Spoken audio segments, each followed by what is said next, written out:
आगे बढ़ते हैं और अब बात करते हैं योगी सरकार के बड़े और कड़े प्रहार की। लगातार एक्शन में योगी सरकार नजर आ रही है और यही कारण है कि एक बार फिर यूपी एटीएस को एक बड़ी सफलता हासिल हुई है और एक्शन दिखाते हुए आईएसआई के एक एजेंट को गिरफ्तार कर लिया गया है, जिससे अब कड़ाई से पूछताछ की जा रही है। देखिए रिपोर्ट।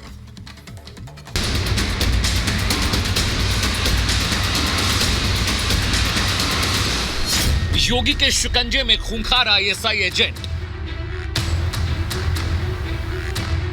प्राण प्रतिष्ठा से पहले एक्शन में एटीएस, पाकिस्तान को बाबा का तगड़ा चाबुक, एजेंट पर नकल, आईएसआई का बिगाड़ा खेल। तस्वीर में दिखाई दे रहे शख्स का नाम तहसीन है। तहसीन एक खतरनाक आईएसआई एजेंट है। एसटीएफ की मेरठ यूनिट ने इसे यूपी के शामली से गिरफ्तार किया है। तहसीन उर्फ मोटा शामली का रहने वाला है। कोतवाली में गंभीर धाराओं में इस पर मुकदमे दर्ज हैं। 7 नवंबर को एजेंट का मकान सील किया गया। 16 अगस्त को इसके भाई कलीम को भी गिरफ्तार किया गया। मोटा 2002 से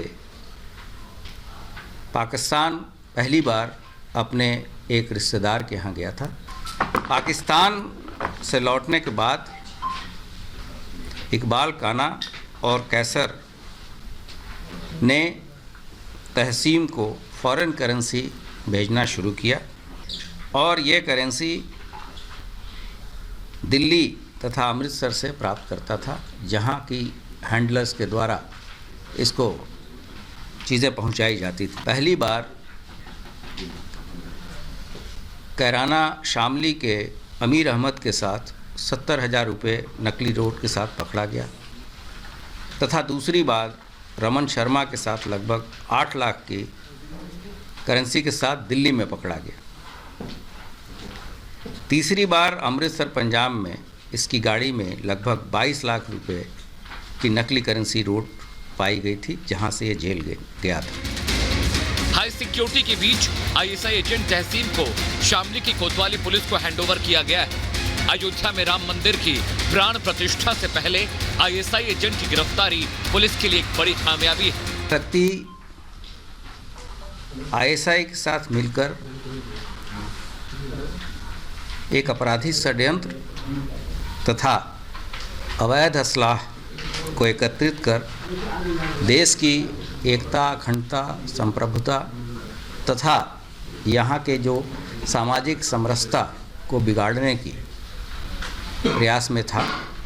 यह व्यक्ति उत्तर प्रदेश पुलिस तथा दिल्ली के एनआईए का भी वांछित अपराधी था। इस गिरफ्तार व्यक्ति को आज जेल भेजा गया है। आगे इसमें इसको पुलिस कस्टडी रिमांड पर लेके भी कार्रवाई की जाएगी। दरअसल शामली के मोहल्ला नौकुआ में रहने वाले नफीस अहमद अपनी पत्नी अमाना और बेटे कलीम के साथ अपने रिश्तेदारों से मिलने के लिए पाकिस्तान गए थे। जुलाई 2022 में वापस लौटते समय पाकिस्तानी अधिकारियों ने उन्हें वाघा बॉर्डर पर पकड़ लिया, जिन्हें पाकिस्तान की जेल में डाल दिया गया। अगस्त 2023 में तीनों पाकिस्तान की जेल से रिहा हुए, जिसके बाद पाकिस्तानी रेंजर्स ने वाघा बॉर्डर पर परिवार को सीमा सुरक्षा बल को सौंप दिया। इसके बाद कड़ी निगरानी में परिवार के लोगों को शामली लाया गया। हालांकि कुछ दिनों बाद एसटीएफ को इस बात का पता चल गया कि कलीम और उसका भाई तहसीन भारत में आईएसआई एजेंट के तौर पर पाकिस्तान के लिए जासूसी कर रहे हैं, जिसके बाद यूपी एटीएस ने पहले कलीम और फिर इसके भाई तहसीन को गिरफ्तार कर लिया। पुलिस अब इन दोनों भाइयों को इंटेरोगेट कर रही है ताकि इन दोनों से कुछ अहम जानकारियां मिल सकें। Bureau report, Republic Bharat. और अब बात करते हैं एक मर्डर की, जहां मुंबई से सटे नवी मुंबई के एक इलाके में मर्डर का सनसनीखेज मामला सामने आया है, जहां एक प्रेमी ने अपनी प्रेमिका की उसके बर्थडे के दिन ही हत्या कर दी अफेयर के शक में। देखिए रिपोर्ट।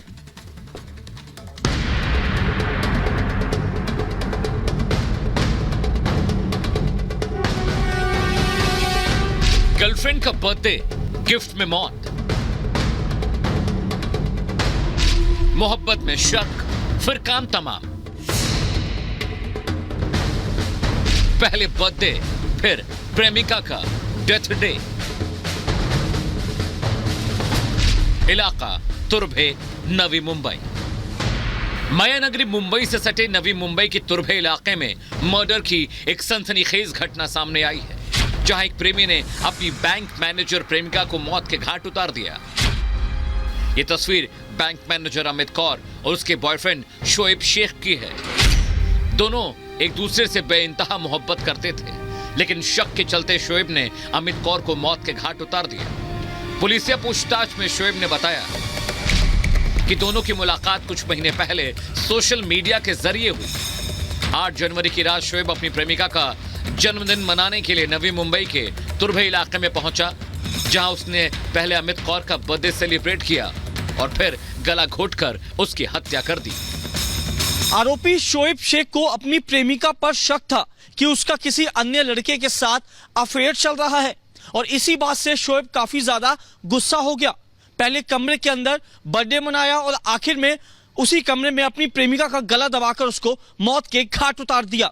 फिलहाल आरोपी पुलिस की गिरफ्त में है और उससे लगातार पूछताछ की जा रही है। पुलिस के मुताबिक हत्या को अंजाम देने के बाद आरोपी शोएब मौके से फरार हो गया। लॉज के स्टाफ ने जब दरवाजा खोला तो उन्हें महिला की लाश मिली। जांच पड़ताल करते हुए मुंबई के साकिनाका पुलिस ने महिला की हिस्ट्री खंगाली। इसी दौरान पता चला कि वो किसी शोएब शेख नाम के शख्स के संपर्क में थी। वारदात के दिन भी उसकी शोएब से लगातार फोन पर बात हो रही थी। बस यही उसकी पुलिस के शिकंजे में आने की बड़ी वजह बना। कोपर खैरने के एक होटल में उसकी ही पहचान की एक लेडी का मर्डर किया है और मर्डर करके इस अपने एरिया में साकिनाका में वापस आ चुका था। इसको मद्देनजर रखते हुए हमने टीम फॉर्म की और उस टीम ने इस एक्यूज को ट्रेस भी किया और उसके इंट्रोगेशन में जो उसने जो ऑफेंस कमिट किया था वो रिवील भी हो चुका है। शोएब शेख शुरुआत में पुलिस को गुमराह करता रहा, लेकिन कड़ाई से पूछताछ करने के दौरान उसने अपना जुर्म कबूल कर लिया। पुलिस ने बताया कि आरोपी को अपनी प्रेमिका पर शक था, जिसके चलते उसने हत्या को अंजाम दिया। आरोपी युवक एक गैराज में काम करता है, जबकि मृतक महिला तलाकशुदा थी। पुलिस सूत्रों के मुताबिक युवक अपने रिश्तों को लेकर सीरियस था। उसे शक था कि महिला उसके साथ केवल टाइम पास कर रही है। यही इस वारदात की अहम और बड़ी वजह बना। Bureau report, Republic Bharat. और अब बात करते हैं वाइब्रेंट गुजरात समिट की, जिसका आज तीसरा दिन है और 10वें संस्करण के इस तीसरे दिन आज इस सत्र को केंद्रीय गृह मंत्री अमित शाह संबोधित करने वाले हैं। देखिए रिपोर्ट। गुजरात की राजधानी गांधीनगर में चल रहे वाइब्रेंट गुजरात समिट का आज आखिरी दिन है। 10 जनवरी से महात्मा मंदिर कन्वेंशन सेंटर में चल रहे समिट के 10वें संस्करण के समापन सत्र को आज गृह मंत्री अमित शाह संबोधित करेंगे। विकास और सामाजिक आर्थिक विकास के लिए गुजरात सरकार की प्रतिबद्धता के प्रतीक इस 3 दिवसीय कार्यक्रम का उद्घाटन पीएम मोदी ने बुधवार को किया था।